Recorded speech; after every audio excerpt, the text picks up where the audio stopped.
Welcome to the team, COGMAN. We don't get many headmasters around these parts. Master Prime, my gratitude runs deep. I would travel to the ends of the galaxy to serve your will. Actually, you don't have to do that. Your wish is my every command. As your humble servant, it would be my utmost honor to ensure your convenience and protection. I wonder if this is how Megatron feels. This is COGMAN. You might remember him from the last night, although how could anyone forget this lovely character? If you remember, COGMAN was as tall as an adult human, so you must be wondering why he is 20 times his size. Because of a concept that never made it into the film itself. Now this figure is the Studio Series version. You can tell because of all the paint applications. But it works the same as the original.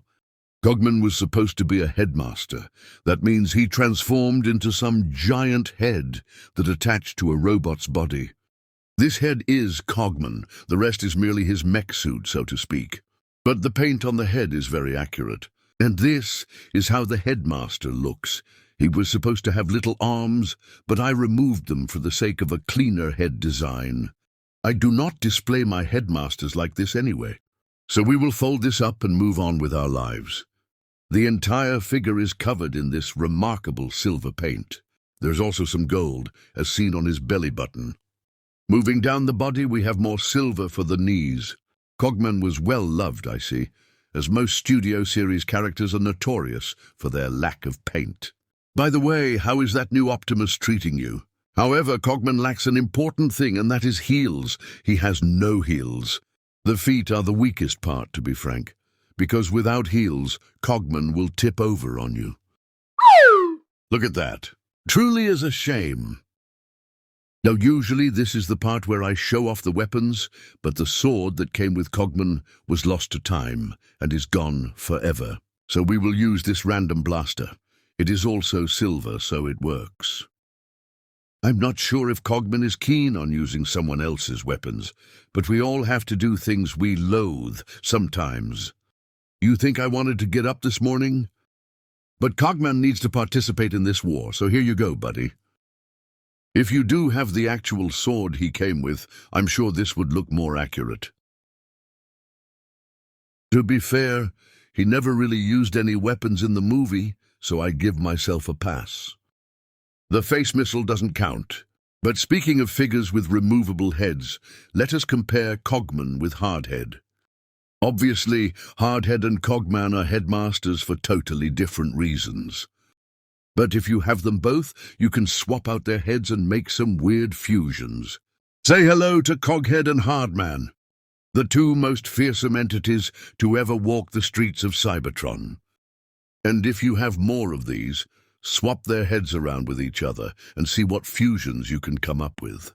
Or don't, do whatever you want. COGMAN has a simple yet satisfying transformation sequence. First and foremost, remove the head. Now that we have him like this, we want to turn COGMAN around and pull this backpack section outwards. This will allow us to reach in and pull this hood section out. The hood will swing around to the front, and then you want to bring it back down and snap it back in. Come around to the arms, and what we want to do is pull this panel up. Take the hand and flip it into the arm. And if it hasn't done so already, this tab will slide in underneath the shoulder pad and secure this whole assembly. That is an arm all done. Of course, repeat the same steps for the other arm. One thing I like about this transformation is that even if you aren't familiar with these toys, this transformation is simple enough that anyone could follow it. Swing the shoulders into the body, and these bottom tabs will connect into the shoulders. These are solid tabs, and even after all this time, COGMAN has remained intact. No broken tabs anywhere. After that, come down to this chest piece, and this will flip out on a hinge. This will hinge upwards and snap against the underside of the car, because if this is left unchecked, said car will not roll properly. This gives the wheels the opportunity to touch the ground. Something else he shares with Hardhead is the disengaging crotch. I find it strange that two different figures from two different lines have incorporated this same function, but such is life. Next, come down to the legs, And the engineering for the leg transformation is one of the more clever I've seen. Pull this section down, which will automatically flip the foot up. Come and grab this panel and flip it out. It will swing outwards just like this. And once that is done, this whole thing will be brought up and sit against the leg. And that is how the leg transforms. Rather genius, I must say. I mean, for a character that never transformed in the movie, this transformation is fun. Now we want to bring these two halves and tab them together. You can see how this will work. Nice and snug. These also hold rather securely. And now is simply a matter of tabbing the two halves together. Make sure everything stays where it should stay. That is how the sides of the car should end up looking. Last but not least, take the roof and shift it back. Take this front section and shift it forward.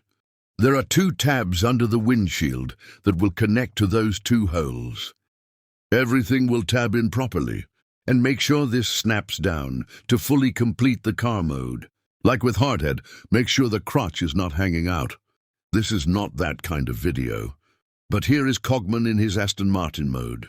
This is where the figure truly shines for me. This car is covered in that lovely silver paint. There are a few transformers I would display in vehicle mode, and this is one of them. Now, one thing you may be able to tell is the amount of paint scratches on the figure. I prefer to call it battle damage. But they are paint scratches. I was irresponsible back then. Honestly, I'm surprised I managed to keep the head. This isn't even my worst. You will see as the reviews go on. But despite that, this vehicle maintains a wonderful shape. For the headmaster, you can place it inside the car and have him drive around, potentially get into a high-speed pursuit with the police. Just lay him down in there all comfy and ready for a quaint car nap. Close this back up and that's your storage for that. Now you may have noticed the lack of weapon ports, because no Aston Martin in the real world has them, so you can't store any traditional weapons on him. This blaster, for example. Now, if you had the sword COGMAN originally came with, certainly there would be storage for it. I don't have the sword. Shame. But enough crying over lost parts. Let us bring Hardhead back in, so we can compare the two once more. There really isn't much to compare. These two are polar opposites.